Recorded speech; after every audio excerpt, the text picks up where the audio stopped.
Hey everyone, it's Craig. Before we start the show, I want to tell you again about our Patreon offerings. That's right, patreon.com/Katya and Craig is where you can find all kinds of fabulous episodes you can't get anywhere else. Full-length bonus episodes, full-length listener questions episodes, sometimes more than full-length actually, and very, very long movie club episodes. And a lot of these exclusive programs have very special guests, such as Trixie Mattel, who joined us on The Contact and The Scream Movie Club, and will be coming back for Shock Treatment. For listener questions, we've had Ms. Jasmine Masters, Alaska Thunderfunds, Trixie Mattel, Courtney Act, and in the next few months we're going to have Miss Fame doing a listener questions episode. Them bonus episodes, well, you know Thunderbuns, that's where that came from. Katya's Help Me I'm Dying tour has expanded, as you may well know. Snatch up your Katya tickets at katyalive.com, subscribe to us on iTunes and leave a nice review, and follow us on Instagram and Twitter at Katya and Craig. Now, once again, it's patreon.com/Katya and Craig, and for $5, $7, or $10 a month, you can get oceans of fabulous premium content. And our very first live show is coming up very soon at DragCon LA. Go to dragconla.com and for 10% off tickets, use the code WHIMSICAL. Now that we have that taken care of, let's listen to my chat with John Cameron Mitchell. A Russian ballerina, stomping on a bureaucrat, a perky suburban housewife who just got into scat. It's whimsically volatile. I like your cute little house. Oh, it's an Airbnb. It is? I picked it because of the couch, because I usually tape it an L-shaped couch at home. Oh. And I was just looking for a good space for this, and so it weirdly worked out that it's quiet almost all the time.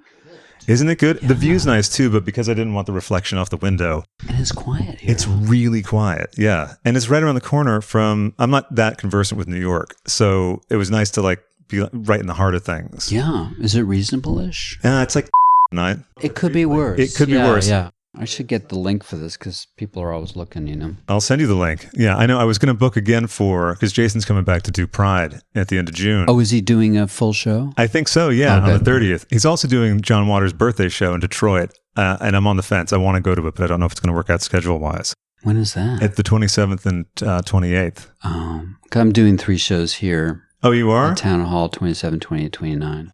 For Pride. He's doing it, the John Waters thing this month, and then at Pride. Month. And I was thinking of that too. I might come for that because I'd love to see that show. I have a little intro for you, John. Mm-hmm. Are you ready for a very special episode of Whimsically Volatile, in which we welcome an actor, a writer, a director, singer, songwriter, DJ, and the second Whimsically Volatile guest to have appeared on MacGyver. Ladies and gentlemen, boys and girls, whether you like it or not, I'm pleased to present to you Mr. John Cameron Mitchell. Welcome. Thanks for coming. Wait a minute. Who was the other MacGyver? Michael DeBar. Michael DeBar. I was on a show, another show with him too. Oh, really? Which one? It was, I think, Head of the Class. Oh my God.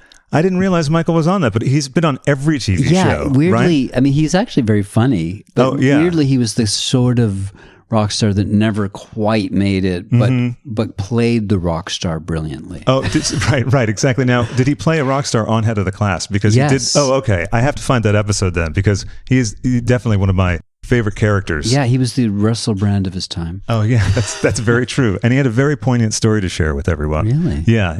A lot of people who weren't familiar with his stuff were moved by his insights and philosophies. I'll send you the episode, actually. Yeah, he just performed at a friend's birthday party, Brian Rabin in L.A. Oh, cool. Yeah. I just saw him with his band, The Mistakes. It was the first time I got to see him live. Was he good? Oh, he was fantastic. Wow. Yeah, and he has that full-on still animal presence. Really? Yeah. Wow. Yeah.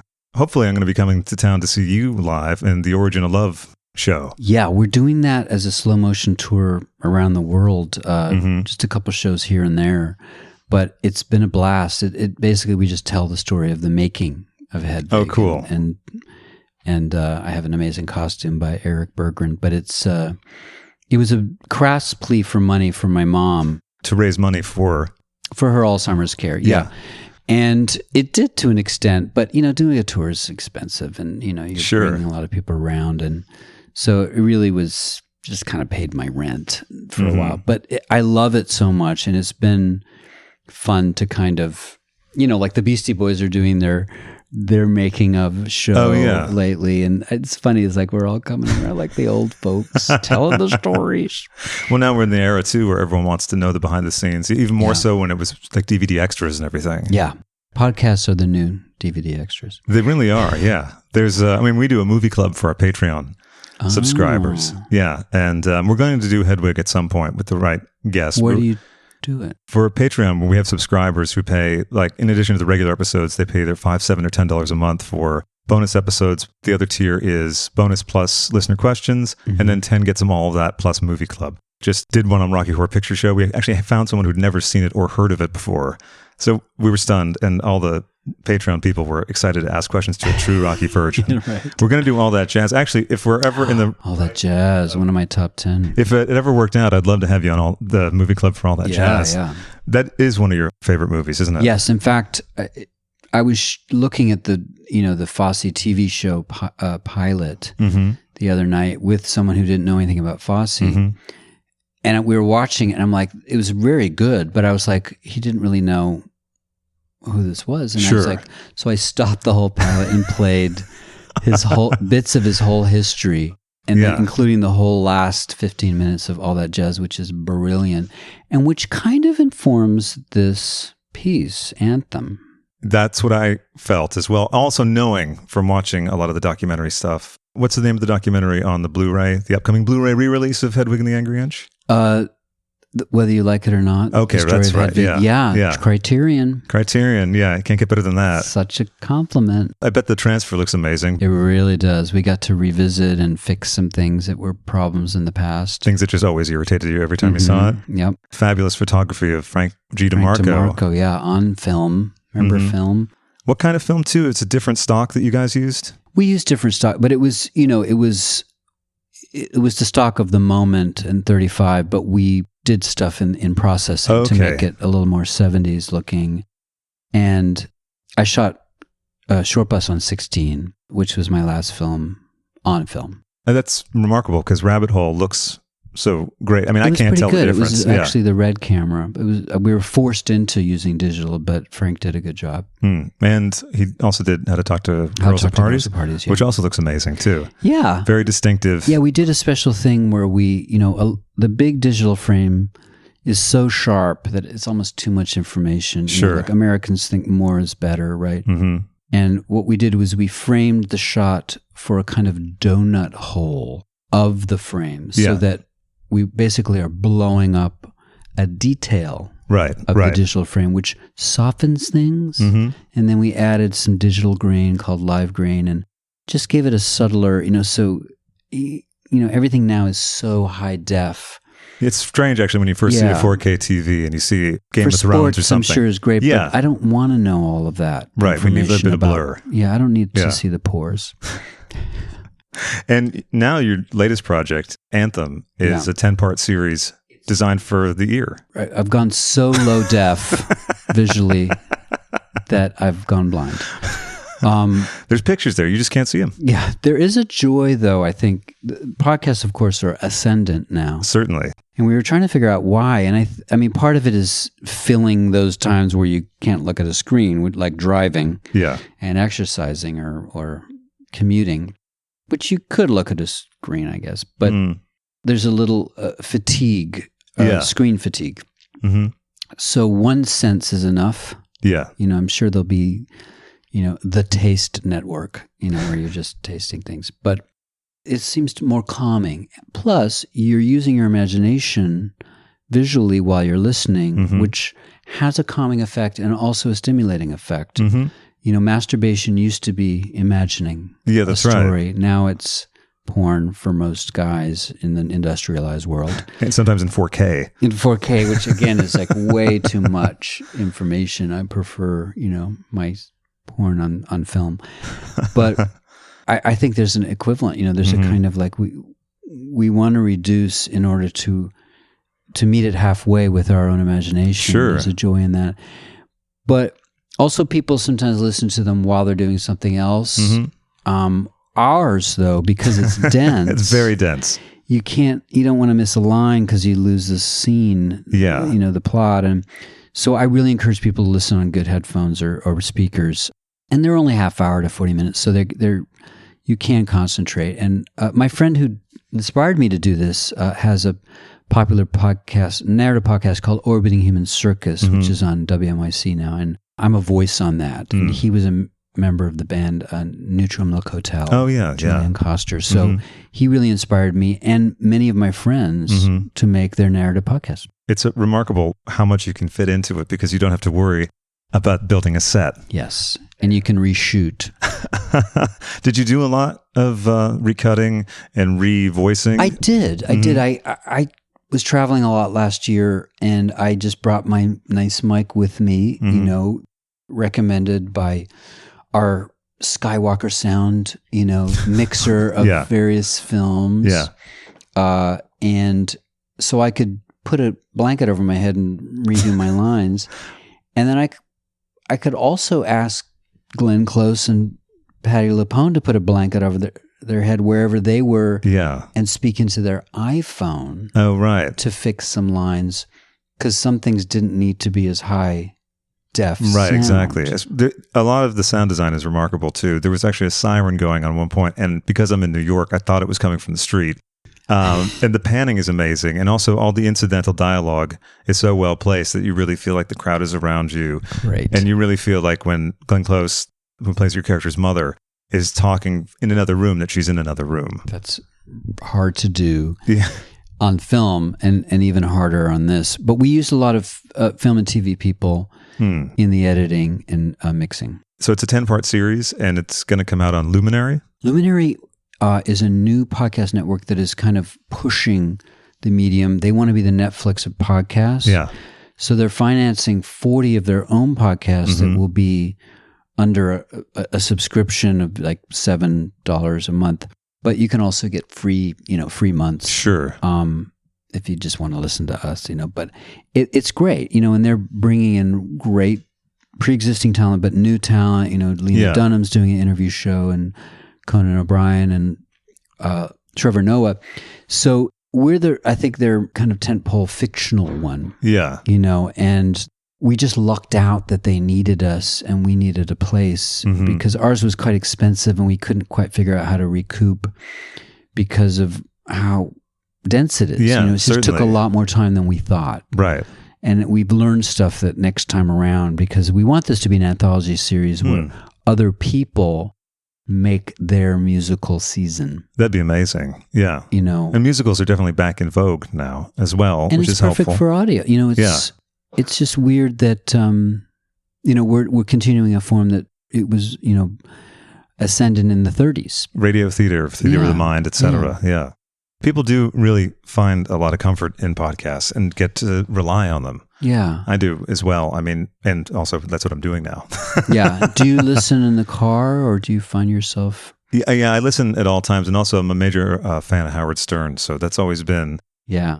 And especially with the phone, it's great. You're going to make something in the kitchen or you're going down the street to the store. You listen to a little bit of it. So you can listen in fits and starts. Although it was fun because I listened to your show pretty much in 2 goes. Are you listening to the whole thing? Yeah. Oh, yeah. Oh, yeah, absolutely. Cool. Yeah. Well, I'm a big fan of yours. We met a few years ago at the LA edition of Mattachine. At Akbar. Yeah, that's right. Yeah, I got to play that with you. That was fun. That was a lot of fun. I really enjoyed that. And then again in New Orleans. And I think that was when I first heard about Anthem. Yeah, we were writing down there, I think, when I saw you. I was, staying in Airbnb with my composer, Brian Weller, who did some music on How to Talk to Girls at Parties. Oh, okay, yeah.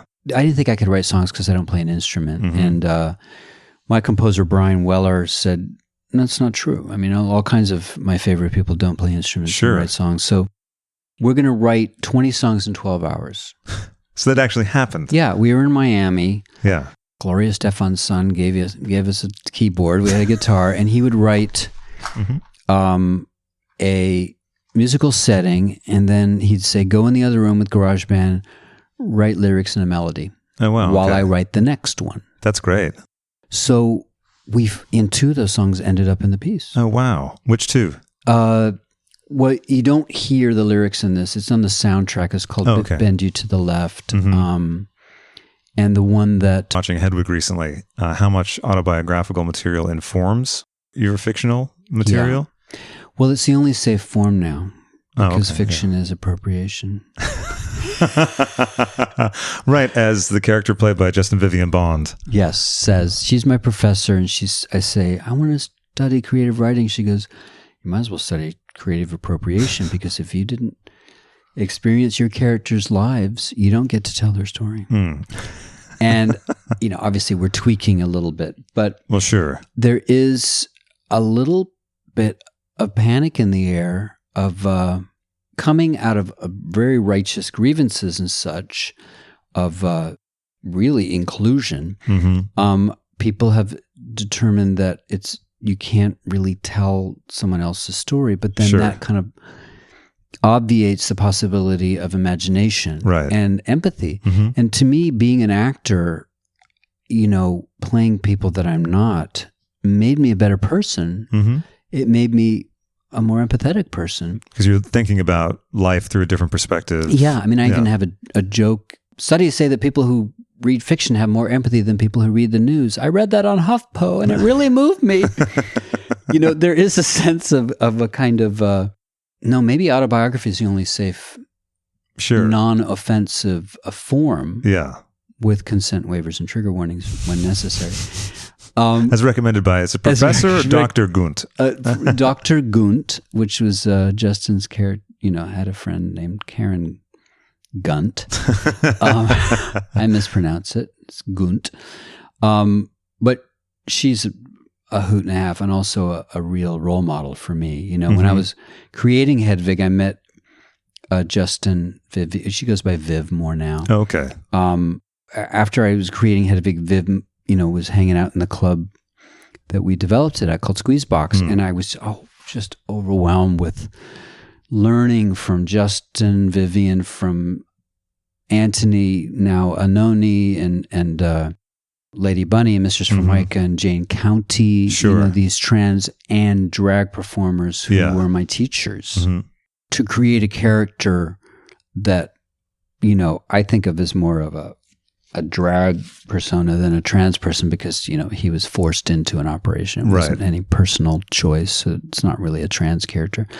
But the art of self-creation being something that could save her, or at least protect her until she doesn't need the armor. Right. Because the armor is given to you by culture, right? It's like what I call the binarachy. You are man or woman. Right. When we're really kind of a little bit of everything. Sure. And man and woman is required by conservative or fascist cultures because it's controllable, and also because misogyny actually dictates that if you're a feminine man, you are therefore less than human. Right. If you're a masculine woman, you have a little bit higher but a woman is still low. So, there's hierarchies are necessary. Also, the binarchy is necessary for capitalism because you can market to it. Right. When you know what they are, you can market to it. Whereas with queer... with queerness, with individuality, with the complexity that we are, we can't fit into niches that are sellable to. It's confusing. Do you think that's changed, though, in the last 15, I think 20? Things have definitely gotten better for queer, for gender variant, for a lot of people. I mean, what's weird about now is that in some ways we're better off than we've ever been in this world in terms of poverty and disease and economics. And yet, because of global warming and because of the internet news cycle, we get battered by information. Sure. Yeah. And polarized by it. And facts become what you want them to be. If all news is fake now, then all stories are true, which weirdly is why I think fiction is even more important now than in the past. Journalism certainly is, but if there's no group acceptance of an objective fact, which is certainly the case in our regime right now, then all we have is stories. Right. So there's more of a responsibility. I mean, it's scary. So, and young people coming into a world where they're told that it's all downhill, kids. Yeah. Even when we were kids, even if they were lying, there was a sense of we can make the world a better place. And now there's I was just on a podcast where the host was saying we shouldn't let bad news destroy our possibility for joy and for creation and for having kids. And he was attacked by Attacks. by young people saying, how dare you say we should have kids in this cesspool apocalyptic of the world, time because it's irresponsible to bring them into a world where it's going to be hell. How dare you? These are like kids talking. Yeah, right. In a way with this that, righteousness. Yeah, in a way that old people used to dictate to you. Right. I have a piece with characters from my life, but I'm also writing characters that are not like me. You know, there's an African character, there's a British woman of color, and it's like, as a white gay man, am I not allowed to write a character of a straight black woman? If I'm not, then you might as well throw out the possibility of someone imagining themselves in someone else's shoes. Or something like a woman under the influence wouldn't be allowed. Yeah, because he's a man telling one story, which to me is actually an incredible feminist document of a woman by a man, right? You know, his collaborator, which is his wife, forced into what a woman is supposed to be by Peter Falk's character and by culture, and cracking. Yeah, exactly. She tries so hard to be a mother that she snaps, or a good lover and she snaps. And these insights can come from all angles. Right. You know, can I only play gay characters? Can straight guys only play straight guys? You know, it's complex because there's idea of people who have been left out of the system and should be in or allowed to tell their stories. But there's also a sense of play that's lost and a sense of imagination that can be lost too. Sure, certainly. Finding that balance is very important. It is very tricky. Like, what's your take, for instance, on Scarlett Johansson getting a lot of heat? Oh, yes. Well, that made sense because there are many trans actors who can play that. Sure. But is she not allowed to play something that's closer to her? You know, is she not allowed to play... I mean, she also got shit for playing a character in Ghost in the Shell. That's right, yeah. Which is not particularly Japanese story. I mean, it comes from Japan. Yeah. And Tilda Swinton playing the Ancient One in Doctor Strange. A lot of those things are not as much lazy racism as economic capitalist decisions. These are people who are already stars, therefore they get to do whatever they want. Right. Which is exhausting to me. You know, when I grew up in the world where I was an openly gay actor and I saw straight actors getting Oscars because they were brave in playing gay. And I'm like, I'm over here too. But it's good that we're talking about, you know, equitability and opportunity for sure.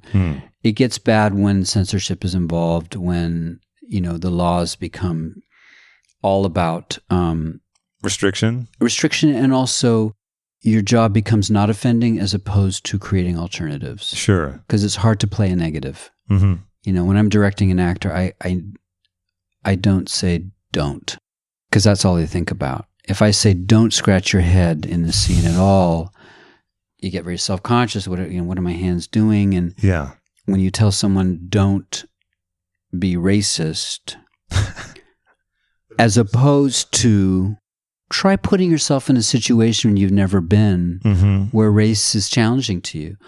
Try, going somewhere you haven't been. Physically, I think every American should be forced to live outside the country for a while, and it would solve a lot of problems of provincial, thinking. Those are positive acts. Volunteer and help to, learn about trans issues by helping out with this, as opposed to don't do that. And don't speak the wrong way about something and without any sort of help in the other direction. To me, it can't just be that. It just can't be a don't. It has to be added to a positive. And in terms of living in other parts of the world, you've lived kind of all over the world, right? Yeah, my dad was in the Army, so it was mostly Europe in the U.S. And my mom is an immigrant from Europe, and there's a sense of... weirdly, in the military, I have a line in the piece where someone says, oh, yeah, the military is a socialist state for conservatives, which it really is, because we're given health care and housing. It's very racially mixed. There's a class system of officers and enlisted, But there is a sense of meritocracy, and you do your job and you get taken care of, which we don't actually have in this country. Right. That's true. Weirdly, the rednecks go to straighten themselves out by enlisting in the military, which is a socialist state. Yeah. It's complete, and it's a working one. So that's why McCain was always a complex figure, because he was a bit of a hawk, but he was also reasonable in terms of wanting to help people out and have health care. And so I take a bit of that. I would grow up very Catholic too, and there's a kind of a socialism in that too. It's like pooling your resources and sharing, right? Which was the sort of Jesus way, taking care of those less fortunate, and St. Vincent de Paul's one thing I can think of, right? And then it's combined with the other St. Paul, who threw in misogyny and fear of sex and things that Jesus didn't apparently talk about. So all the guilt, unfortunately, is combined with the social justice in the Catholic Church. But my aunt is a nun. Oh, wow. Okay. Who's my hero. And she's in her 80s, and she was an environmentalist, and Patti LuPone plays a version of her. My aunt, Sister Terry, is the coolest person in the world, and she's also, Johnny, if you ever get married to a gentleman, I would be offended if you didn't let me officiate, and she's just the cool part of the Catholic Church. If she was the Pope, everything would calm down. They just need to calm down over there. Oh, yeah. Websites. Do you want one? You can have one. Here's how. With Wix. Wix makes it so easy to make a website that we haven't put one out yet, but it's coming soon. When you make a Wix website, you can choose from over 500 stunning templates or start from scratch. Change, customize, and add anything you want. That would be text, images, videos, the things you see on websites, etc. You get hundreds of design features and apps to grow your brand online. All kinds of forms, any kind of galleries, all sorts of menus. I mean, even buttons, social bars, clip art, and strips. And every website is automatically optimized for any device. And there's plenty of options when it comes to getting the tools you need to create the website you want. Unlimited storage, a custom domain, email addresses for your business, email marketing tools, premium apps, a dedicated support team, and ad vouchers. The Wix editor is incredibly easy to use. There is no coding knowledge necessary, so don't let that hold you back. Because Wix is the most technologically advanced website building platform available. So get started now by going to Wix.com. That's Wix.com/podcast to get 10% off. Wix.com/podcast. Your mother is suffering Alzheimer's. She's not suffering too much. She's actually very happy. What's the right way to say that then? She's just living with Alzheimer's. I mean, she's in a later stage, but she's quite, in a blissful state. Okay, well, good. Yeah. My only experience with that was my grandmother, who, when I met her, basically, she was very gone. Yeah, and it was sort of a troubling thing. So it's good to know that. Yeah, there was a few very difficult years where you're losing control, but both my parents had Alzheimer's, and my dad was a very loving guy. He was a general, and he had his own same-sex feelings, which he talked about, and I talk about in the podcast, but he kept it from making him bitter or rigid or hateful, as some people do when they have to hide parts of themselves. Sure. He loved my mom deeply. They stayed together till the end.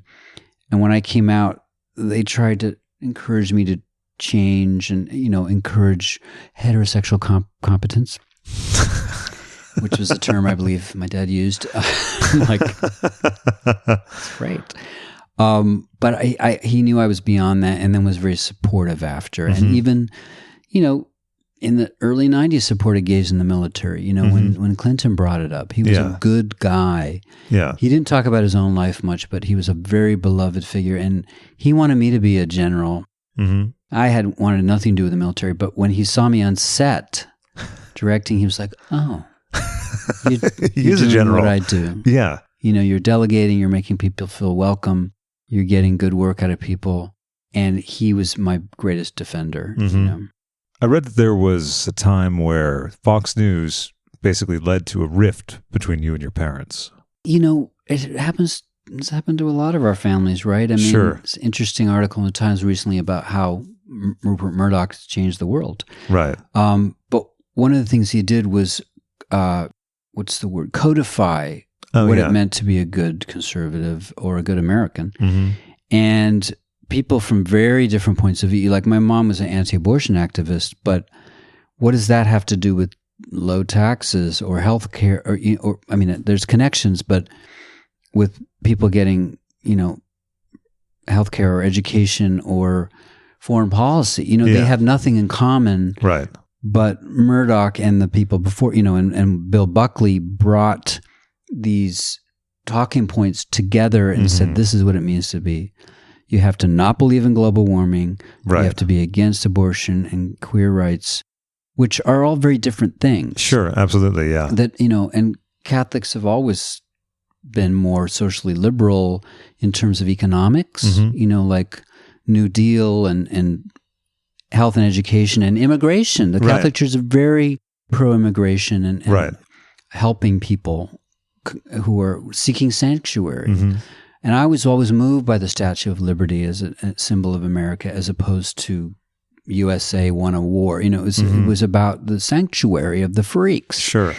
And granted, we were invented by religious fanatics and conquistador entrepreneurs who raped a land and brought slaves. But at the same time, it also created space for a lot of modern ideas that the world has found useful in terms of human rights, technology, and just the idea of newness, of ingenuity, of letting go of the past to find something new. So I still have hope for America.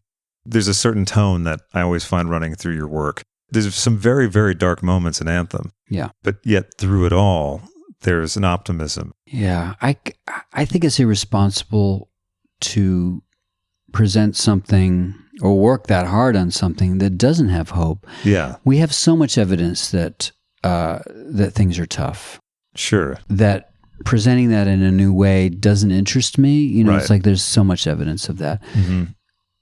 I also don't believe in dishonesty. So I think going into the dark to seek that pinpoint of light, even if it's just a pinpoint, is vital. You can't pretend that things aren't dark. I mean, I lost a brother at 4 years old, which is why I did Rabbit Hole, and I mention it in the piece, Anthem.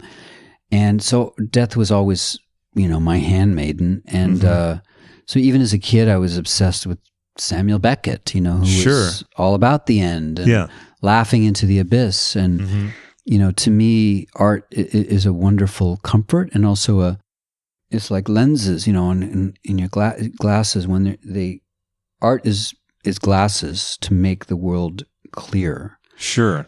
And, when I see something beautiful, I feel in the world after it. I feel like I can empathize better, and I can have more hope. I feel the same way about film, even a shitty film. Yeah.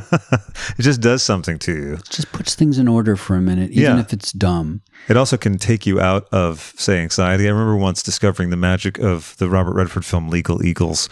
I don't know that. It really serves a great purpose. Or any kind of middling romantic or comedy or dramedy from the mid-'80s. I was racked with something, and then I was at my parents' place. They were away, and it was 4 a.m. I turned on HBO, and that was 10 minutes in. I'd seen it before, but only in the 80s. 20 minutes in, I'd forgotten about whatever was going on, and I was like, that's the key. It just, for some reason, that cemented it for me. I was like, something middling, something like Legal Eagles with a harebrained plot, and a performance artist played by Daryl Hannah. That helps. It's meditation. It is. Distraction. Yeah. But there's also, I like the ones that go places, and challenge a bit more. Oh, as do I, but those are great too. Yes, the ones I that agree. are just floating in something. And people seem to find the same meditative quality in murder mysteries. Oh, yeah. And cop shows that are about, pretty much half the shows are about a child's been killed. And, it's true. People find a lot of solace for some reason in SVU, which the procedural. Yeah, exactly. Because you know how it's going to go. And there's a lot of walk and talks. Yeah, I'm in a show right now called Shrill that is I really love. It's the A.D. Bryant show, starring A.D. Bryant as a fat girl in the city, and I'm her judging boss. And I love its tone. It's very palatable, but it's very empathetic. It's kind of like Girls. but less New York, more forgiving. Okay, of the sure. characters. Yeah. Even though my guy's a real asshole, there's, and a lot of the people are, there is a kindness about it that I think stems also from 80, who is, the nicest person in the world, and was so welcoming. And it was a money job at first, and now it's a labor of love. Yeah. What's the ratio that you usually find yourself doing? Money job or something passion? Well, I try to find a money job that isn't going to take away from the passion job, which is always the balance in life. Yeah. Hedwig was not a real money. I didn't live on Hedwig until it was on Broadway, and that was, for a couple of years, it was a good amount of money, but it all disappeared into my mom's healthcare. So sure, yeah, it comes and goes, and I've been on tour doing the Origin of Love show, which is about the making of Hedwig, which again was for my mom, but has turned out to be also something I enjoy massively. Oh, that's great. Yeah. So the performing was really more for the money, and the directing and writing was for the love. Sure. But now I'm enjoying all of them. Let's go back to Hedwig a little bit. Or sorry, pardon me, Hedwig, which I pronounced correctly for so many years. I don't know why I'm pronouncing it incorrectly in this show. Anyway, so back to Hedwig. We were talking about Squeezebox. We just taped an interview with Michael Schmidt. You did? Yeah, Devin Green and I chatted with him about that. And it was funny to hear him talk about how he was basically so adamantly against you doing Hedwig at first because, Because I wasn't a drag queen. Yeah, exactly. Right. There was a sense of like, you're not really part of this scene, though it was a new scene that was a punk, rock, queer, bar, and it was the thing had always dreamed of. There were other, rock and roll-ish queer places. Vaginal Davis had a great party in LA, but this was the first one that was Max's Kansas City, but the queers were ascendant. Yeah, okay. Yeah. And it was a little scary, and it was, the resurgence of rock and roll in the 90s, and, various stars would come by, and it was enjoyable to freak out the stars of the moment. Like I remember the Beastie Boys, it was too gay for them. They mellowed out a lot. Sure, okay. But at that time, I think they were freaked out. Yeah. I think John Cusack had a heart attack there. But then others, Green Day and Courtney Love, loved it. Yeah. And John Waters was there every week. So it was my heaven, and I became a citizen of Squeezebox. And Michael, though, skeptical at first, realized that I was, even though I over-rehearsed it all, it all let loose in our first gig, and it was the first time in drag, my first time singing rock with a band. Oh, right, yeah. A lot of things happened. Yeah. And I was so inspired by all of those performers to make something that was different. It employed drag, it employed performance art, punk rock, stand up. Sure. Broadway. The plot is not unlike Gypsy, where someone feels, left out. So it's kind of a traditional Broadway story, but the subject matter was different. Sure. So once I did my first thing, I was accepted. I was a baby drag queen, and I still count many of those people as my friends. And sure. Lady Bunny lives across the street from me. And Charles Bush, who first inspired me, Lady Bunny, who has one of the most interesting political minds, because we had Lady Bunny on a phone call a few episodes ago. She's the great mother, who I wish could relax a little and have a goddamn TV show finally. But they were earlier, pre-RuPaul generation, even though they were from the same scene. Right. It was just the luck of the draw. But I love Lady Bunny, and we were talking about rent stabilization in New York and how we were still, surviving in the village because of our rent. Yeah. And she's like, I know, I had no idea the apartment I procured in 1990 would be the apartment I would die in. And, are you still in the same apartment? Oh, yes, since 93. Oh, wow. So even though I was the young person looking up at all of, the drag and Broadway legends, I've, kind of, we huddled together in, St. Vincent's Park and kind of like, remember, it's like, I'm going to take a break. I'm carrying these groceries. Do you mind if I sit with you? And it's sweet. I feel I'm an old Jewish lady in the village now. I was getting Sunshine Boys from your description. Let's do the doctor sketch, lady, bunny.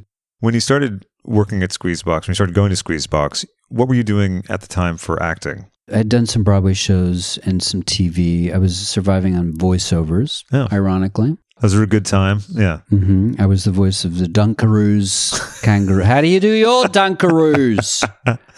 Cookie. Which still gets a lot of response. Sure, yeah. Especially in Australia. I had a terrible accent. They love a bad accent there, I guess. They love a bad accent. They're not judging. They're not like French people. They're like, come on over. So I was doing all kinds of stuff, but I was a rock and roll kid at heart, and I wanted, I loved these downtown artists, and the spontaneity was so much more exciting than the Broadway. So I wanted to bring what was then downtown, bring the uptown downtown and the downtown uptown. Sure. Till it all becomes midtown. And I'm still very much a fan of downtown cabaret and go to Joe's Pub all the time. And people like Justin Vivian Bond and Bridget Everett and Amber Martin and Lady Rizzo. These are all my homies. Yeah. And there's a great new kind of movement of comedy in New York. Mm-hmm. I met a guy named Julio Torres, who's a hysterical comedian who's writing a Spanish language show with Fred Armisen called Los Spookies or something. But he introduced me to this whole kind of Brooklyn scene of very interesting comedians who are more surreal, postmodern, often people of color, queer people. Yeah. A good friend of mine, Patty Harrison, plays my assistant in Shrill, and we were friends and we were cast, coincidentally. That's great. And she's an amazing talent, a trans woman, half Vietnamese, has a real point of view in opposition to the white male. Men are so different from women, aren't they? My wife, I tell you. But let me tell you, hotels are weird. I recently saw, because Netflix has every comedy special, it seems like that's ever been made. Tim Allen from the mid-'80s, about 10 minutes in was all I could take. And that was still, there was so much bad comedy. A lot, tons of it. I mean, there was Joan Rivers to kind of, put a, to sort of taser people periodically, but she had to sort of, almost like a drag queen had to kind of scream to kind of be heard, but I loved her. And there was still kind of misogynist, but at least interesting, Andy Kaufman's and right. And brilliant thinkers like George Carlin. Yeah, and Hicks, what was his name? Bill Hicks. Bill Hicks. Yeah. Who was kind of a dick too, but at least he was breaking it up. Right, exactly. I loved Carlin as a kid. Yeah, me too. And then the wordplay. Yeah, but then there were Eddie Murphy was always an asshole and a hypocrite about queer issues. For those who don't know, Eddie has, I think in his second album, there's a track called Faggots, and then another track, Faggots Revisited, on side 2. Yeah. It's really hair-raising stuff when you listen back to it. Yeah, and people actually don't know about his personal life, which shows the hypocrisy, which I'm not going to get into. But you can look it up. There's something with going to get a newspaper at 4 a.m. We all do that, right? That's, Got to get the news. Got to stay on top of the news. I know. It's very strange. But at the same time, comedy is a great equalizer, leveler, corrective, and that's my favorite kind of comedy, that is fighting the powers that be, as opposed to reinforcing the stupidity. And there are a lot of really good, there's people like Lorelei Ramirez, and I love some of them are working on on Shrill too, a lot of comedians, Joe Firestone and Peter Smith and Lena Einbinder. These are all really great comedians who are the next wave. Well, looking forward to checking them out. Nice to get recommendations on the new because it's easy to get stuck in the stuff that you know. Julio has a lot of very surreal pieces that would sometimes get cut from Saturday Night Live. So you should go online and see some of the ones that were cut because they let him show them. Oh, that's right. I forgot that they do that for SNL now. And there's a great one with, some of the women especially that he's written that are great. He also wrote the Melania moments. Oh, okay. Those are great. Really funny. There was an SNL moment I read about being big for you that was big for me and lots of people I know. David Bowie. Yes.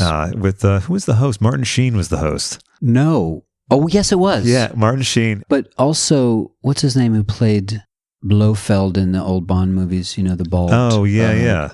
Was he on there too? He was on that episode. No, I'm sorry. He was the host when the punk band Fear was on. Oh, right. Which was another... Donald Pleasance. That's right, yeah. That was another seminal SNL moment, which did inform me a lot, SNL and the music especially. Certainly. And Bowie, of course, had Klaus Nomi and Joey Arias. Singing Boys Keep Swinging, and he had a marionette body, and it blew my mind. Yeah, and then he was in a full, office dress. Right? Yeah, like a pencil skirt. Yes, exactly. Yeah. Singing... Boys Keep Swinging. Yeah. Yeah. And he also did TVC 15 with the little poodle. And The Man Who Sold the World. Yeah. He wore a kind of Tweedledum outfit that they had to carry him out in, and which is very Klaus Nomi. And I kind of it influenced my new outfit for my tour, actually. Mm-hmm. But yeah, the anarchy of those performers, and then discovering... I always saw Bowie when I was a kid and was scared by his androgyny, but later he became, my real idol. Sure. Along with Lou Reed and Patti Smith and Tina Turner. So these people filter through again. It's interesting to know if rock and roll will come back. In the last 10 years have been a kind of, homogeneity of a kind of pop that all sort of sounds the same to me. Sure. Even country music is auto-tuned. And it's a little hair metal. I love old country. Yeah, me too. Yeah. And Dolly's got a new TV show. If she would just run for president with Willie Nelson, we'd all be fine. That'd be fine. I'm happy with that ticket. In fact, in the podcast, there's a joke where I mentioned good luck in the primaries, right? Yeah. We're back! Yes! Thank you for being very patient while this patient took his nap. We're still here on my porch, raising money to get my brain tumor out on Intellithon, the world's first, what guys? Live stream crowdfunding app. I will tell you that I also invented Grindr, because in Shortbus, before there was an iPhone. That's right. There were GPS, things, and I invented something called Yenta, named after the matchmaker in Fiddler on the Roof. Oh, okay, yeah. And it's a little animated woman who comes up on your screen and says, "Have I got a match for you?" And then the characters, some of them meet that way, and one of the older characters, Pacemaker, starts going haywire because of the app, who turns out to be Ed Koch. I remember at the time, I'm like to my lawyers, this is going to happen, isn't it? She's like, you can't copyright an idea. You have to make it. Yeah. So in this podcast, I've invented Intellithon, which is the live stream crowdfunding kind of Kickstarter. Right. The world's first. World's first, where you sort of stay online till you get the money. Yeah.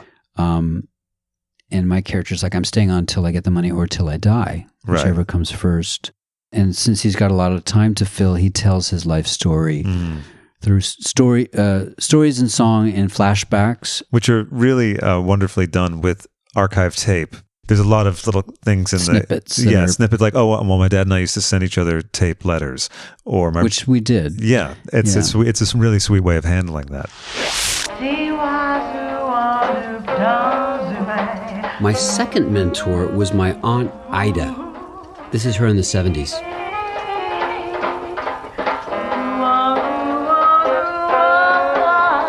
She always said she was born too late for jazz stardom.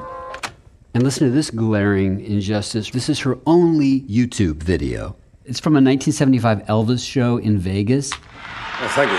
Thank you very much. At the end of Love Me Tender, she rushes the stage and starts throwing eggs at Elvis's head. You killed my career, you fat fuck!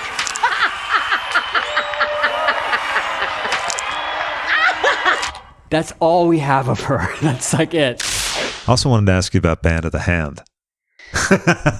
Weirdly, I just met Keegan Michael Key at his birthday party. He was like, I really love your work. And I'm like waiting for Hedwig. He's like, on Band of the Hand. I'm like, what? You're the only guy. So you're the second one in a week. I'm the second guy, yeah. That's good. I'm glad you got 2 in a week. Who knows what next week will bring you. I've only been recognized from Band of the Hand twice. Once was in Yugoslavia and once was in San Juan. Stop! What are you doing? If we don't learn to live, we're gonna die like Joe said, man. So come on. You lost the compass! Find it! Now! Assholes! I was the punker, new waver in that, who kills his father and blows up his school and is incorrigible and goes to a boot camp in the Everglades run by Stephen Lang of Avatar, who sadly replaced a Native American actor because the character is Native American. Right. Who they didn't think could act it, and he was brought in, the Hungarian Jew that he is. Well, that's the great thing of ethnic casting in that era. Yes, too. Sometimes if you it was were, like, if you were anything, you could be another thing. If you were slightly olive-skinned, you were like a whole range of things. Yeah, you'd be biracial. That's a good thing that's changing, that we can play our ethnicities. But if you go watch old Dynasties, which I love, but the Moroccan characters or something, just get a guy with a mustache. Perfect. I remember Charlton Heston played a Mexican. Oh, that's right. In The Third Man. Do you have any favorite offensive characters in older films that you just look at? Well, it is fun to be able to look back and know that things have changed. Yeah. But I always felt it at the time, I wasn't blinded to the absurdity of like, are you serious? I mean, I guess, but there was also an understanding that, rich and famous will get to do what they want and play what they want. Yeah, that's true. Which is the club thing that isn't, you could call it casual racism, but it's also a kind of more like capitalism than racism. It was like, these are products that we can dress up in blackface or whatever face. Sure. And that's, give them an Oscar because they're brave. But breaking into that world was always hard, and especially for people who were more unique, because Hollywood always prefers a good-looking person who can play a lot of things, as opposed to a less good-looking person who can play a lot of things or even one thing. The 70s was a bit more open, like Oddballs, still John kind of Cazale racist. Or something. Yeah, but you would get Dustin Hoffman be a movie star. Now, you'd have to look better. You'd have to look good. So we accepted that while still railing against it. And I think Hedwig in some ways for me was just busting out of a certain mode. But there was a sense of, we took what we could get, So when there was a queer character there was a movie that I loved called Bless the Beasts and the Children. Mm-hmm. With Billy Mooney, right? Yeah, well, he was in Lost in Space and later actually had a punk band in the 70s. Oh, right. And then also is one of the 2 guys in Barnes and Barnes who did Fish Heads. Oh, really? Yeah. Yeah, he was a really cool guy. Mm-hmm. And he was the kind of punkish leader. Mm-hmm. There was another guy who was clearly gay, who was not playing gay. And then there was another character who was supposed to be gay. And he was a bedwetter, and he was like, it was every possible stereotype, but it was still like, finally, sure, yeah, a gay person. At first, they're to be pitied, and then later, before that, they were villains, comic figures, the comic queen. Yeah, sure, like the Paul Lynde type of. Yeah, and then they were victims. In the AIDS era, it was like they were to be pitied. Oh, sure. And hopefully, we've come out the other end with queer characters, and it's much more diverse. But those characters still moved me, even though that we only got those crumbs. Yeah. A black friend will always say, at least we had Garrett Morrison on Saturday Night Live, even though he was kind of destroyed by the fact that he wasn't even given good roles. And, right. My understanding is that he had a rough time. Mm-hmm. But what are you going to do? Say no to that job? It's like exactly, the world had to change later, sadly. And the rebel is always someone braver and more courageous. You know, I never thought of myself as a rebel. Mm-hmm. I wasn't a street agitator. Like, I went to an ACT UP meeting and said, I don't know if we should close down all the bridges because some ambulances might not get through and someone might die. And Larry Kramer said, we're dying, so someone else should die. And I was like, I don't know if that's the right, you know, I was always a centrist kind of guy. Sure. I would work in the system to make change, you know, and stylistically change and bring in ideas that weren't necessarily in those entertaining modes. Mm-hmm. And with this, I'm going into a new mode called podcast, which is a new old one. Yeah. And borrowing what I learned from theater and film and putting it into the audio experience in a more dense storytelling Mm-hmm. way, that partly out of necessity because it was written as a TV series and it was turned down by everybody. Oh, okay. Because it was ungenreable. Sure. You know, and Hedwig wouldn't have been made now either. Because you can't really define it. Yeah, they want with one. If you can't define it, you can't sell it. Okay, yeah. So there's good TV now, but they still fit into genres. Sure. And ours wouldn't quite fit. Right. If there's enough stars, it kind of overcomes that objection. Mm-hmm. And the fact that Patti LuPone and Glenn Close are in this helps us a lot. Sure. But they love being part of a new form too. Mm-hmm. And I want to bring in more of my film and TV people into the audio form to revolutionize it. You know, it's in every person's medium now. You know, in the future, we will all have a podcast for 15 minutes. We were talking about ACT UP and everything, and I wanted to ask you about Radical Faeries. Yeah, well, you know, I guess I was introduced to Radical Faeries by my friend Stephen Kent Jusick, who also inspired Shortbus in many ways because he had a wonderful cinema salon where there was food and 16 millimeter films, and sometimes sex would come up, you know, in a kind of a group way. And he would go down to a place called Short Mountain in Tennessee, and there's various communes around the country that are deemed Radical Faerie, which really it was coined by Harry Hay, who started the first queer rights group called Mattachine. Which is what your night is named after. Right, which is the name of my party at Julius Bar that we've been running for 11 years. With Amber Martin, Angela DiCarlo are our co-DJs. Amber's touring with me in my Origin of Love tour. And we're going to Mexico City next time. Oh, cool. And we'll DJ there. So they have gatherings at some of these communes, like not exactly queer Burning Man, but there's a sense of, you know, people community going away, being creative, being communal. Yeah. 700 people camping on 200 acres and feeding everyone, and people not being, demanded for money. If you can afford something to pitch in, if you don't, you're welcome. Okay, sure. Idea of a sanctuary for queer people or people who love them. You know, it tends to be a bit more male than I like. You know, I like a mix of genders and ages and sexualities. Sure. Because I think a mixed party is always better than too much of the same. But it really freed me up and realized that queer had a lot of points of view. This is, I think, of a more kind of a queer hippie-ish vibe. Sure. But Harry Hay always thought that fairies should gather together, do their magic, spread their love, talk about issues, make beautiful rituals. The Sisters of Perpetual Indulgence are adjacent to Faeries, you know, coming out of San Francisco, and they're kind of service-oriented nuns, queer nuns. Yeah.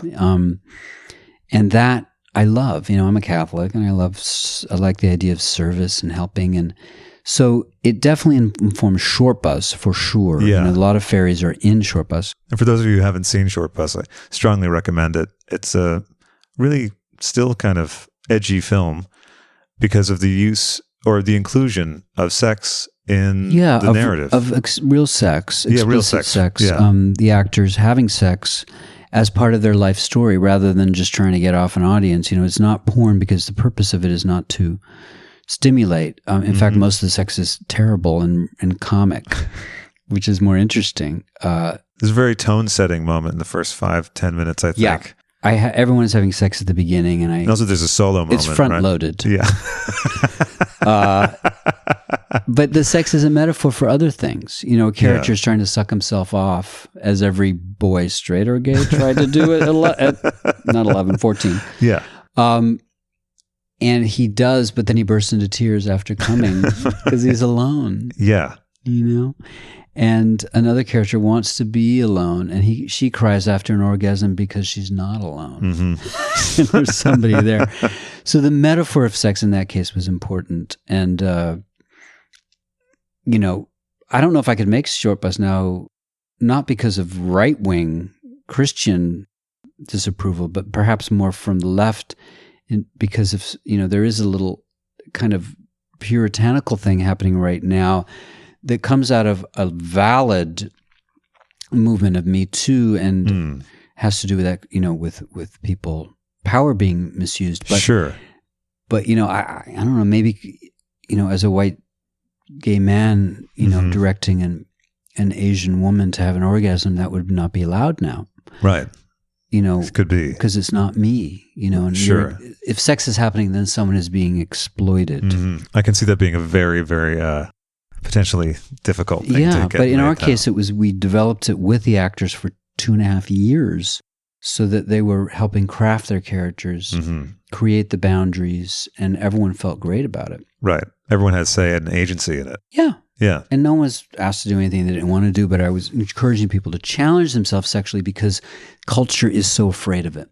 Right. You know, and I grew up in the Catholic thing where sex was bad and queer sex was worse. And also, you were of a certain age in the 80s when AIDS was terrifying. I mean, it's still scary, but no one knew much. Yeah, there about was an added layer of fear because it's connected to mortality. Certainly, yeah. And we made it in the years after the protease inhibitors came in to help people, but the fears of sex being bad is still very deep in our culture, and both the right and the left wing sublimate it with legislation.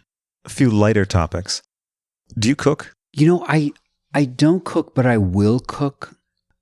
Under protest a lot. stuff. No, I will be cooking a lot in my life. Oh, okay. Because I realize the skills necessary when I love it. Oh, okay. Sure. But I'm in New York in the Village, and it's like I live alone, you know, so it's less of a thing. I don't really have much of a kitchen. Sure. But when I go to Puerto Rico, where I have a house with a friend, and elsewhere, I get very excited because it's the same skills as directing and writing, improvisation, timing, sure, which is certainly theater, and presentation, as well as you know, taste and also conceiving of what you're going to have. Yeah, basically. I'm more of a kind of witchy, you know, like creating sauces and stews and potions. Oh, okay, sure. As opposed to the perfectly grilled this or that. Oh, like yeah, I like to create, you know, throw things in to create. Let's see if this makes it a little spicy or which I do in other forms too.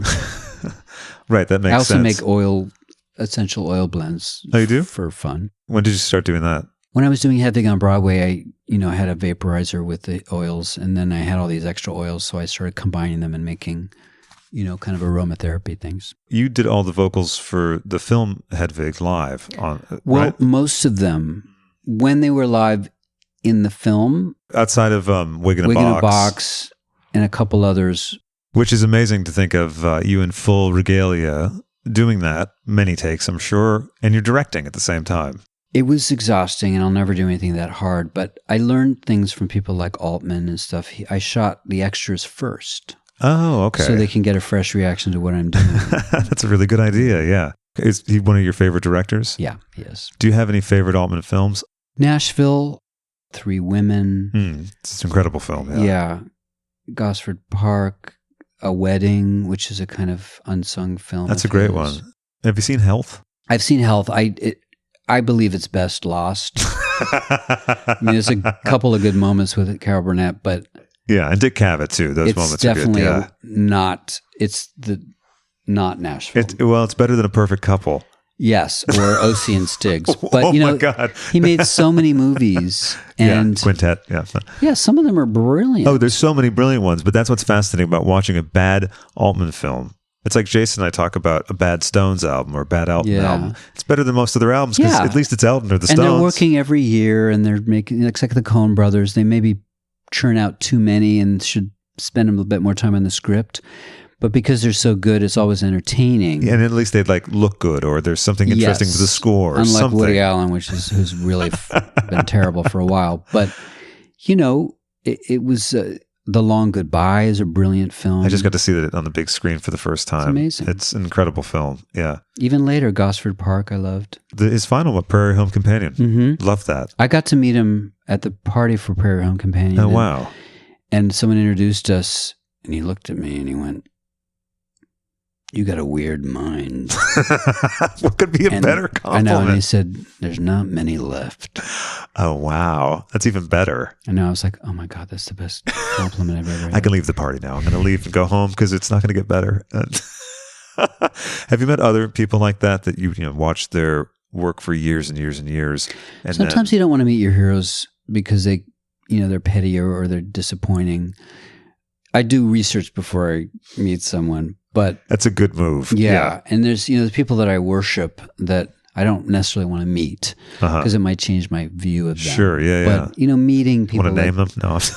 No. I mean, meeting people like Lou Reed and Jenna Rollins and John Waters, and it is so wonderful to see them as humans, but also the fact that they're fighting the good fight and not just trying to make something that more people are going to see, but the right people are going to get. Sure. I'm a populist, storyteller. I still want things to be entertaining. I never went for an art grant. I never did an artist colony. I probably should, but there's other people whose stuff is less populist that deserve that spot, who are more challenging. Yeah. But, if I met a Tina Turner, I would die. These are people who it's a magic. are my heroes. Yeah. Well, I have to tell you, I was so delighted to DJ with you and meet you and discover what a lovely person you are in person, because Hedwig's one of my favorite films of all time. Oh. Yeah, I saw it in the theater so many times, they saved all the promo material and gave it to me. What? Yeah, I took my mom to see it. Wow. Yeah, no, it's really a remarkable film, and every time I see it, I'll cry at least 2 or 3 times. Oh. Yeah, I find it... So you've seen the deleted scenes? I have with the Phyllis and the tooth. Yeah, my manager with a tooth phone, which hasn't happened yet. I'm surprised. And Andrea Martin, because I'm a massive SCTV fan. Oh, I'm yeah, sure you me are. too. Yeah. I originally wrote that for Madeline Kahn. Oh, wow. Okay. Who was ill. She was a friend and a new friend, and but we were so lucky to have. Oh my, she's incredible in that. Yeah. This is, I don't know if you've seen some of our art for this.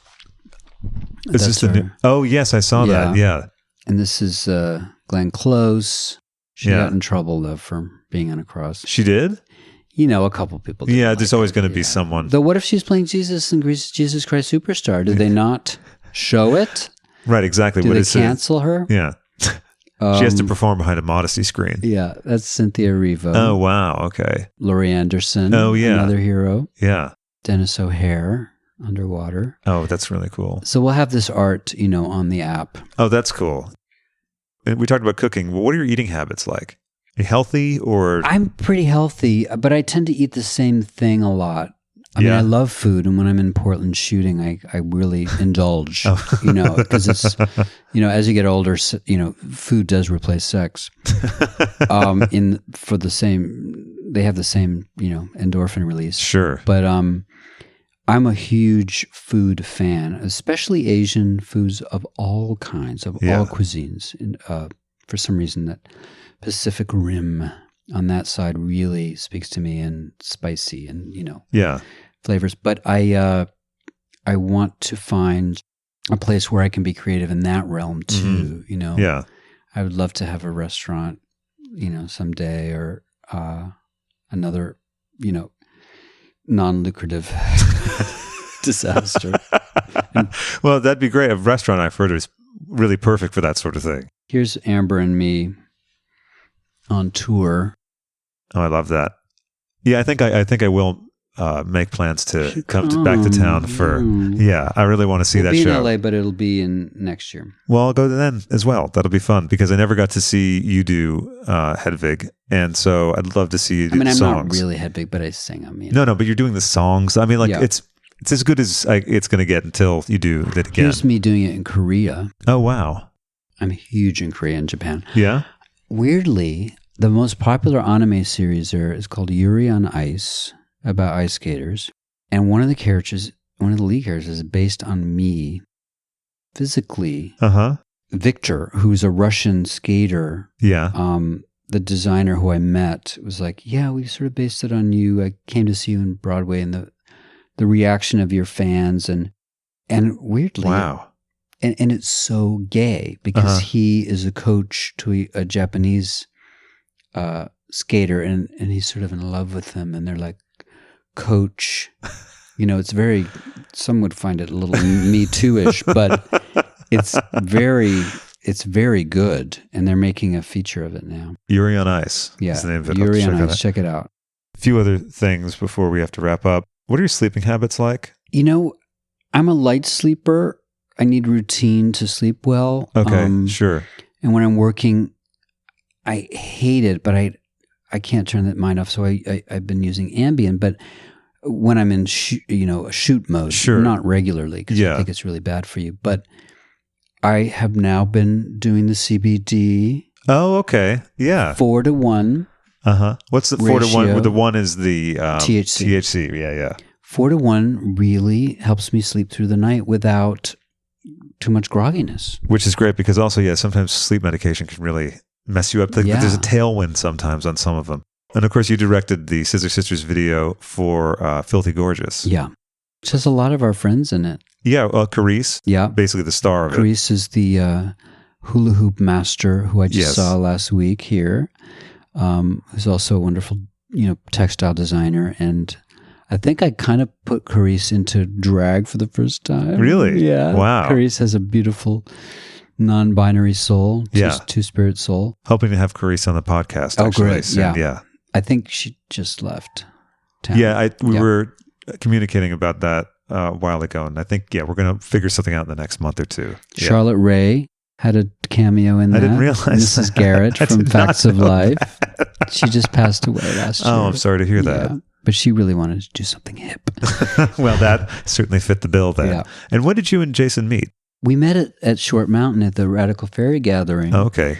Beltane, and he was singing with a boombox for the No Talent show. And I was like, you're really talented. And I sang backup for him for some songs. Oh, cool. So you were on the first album?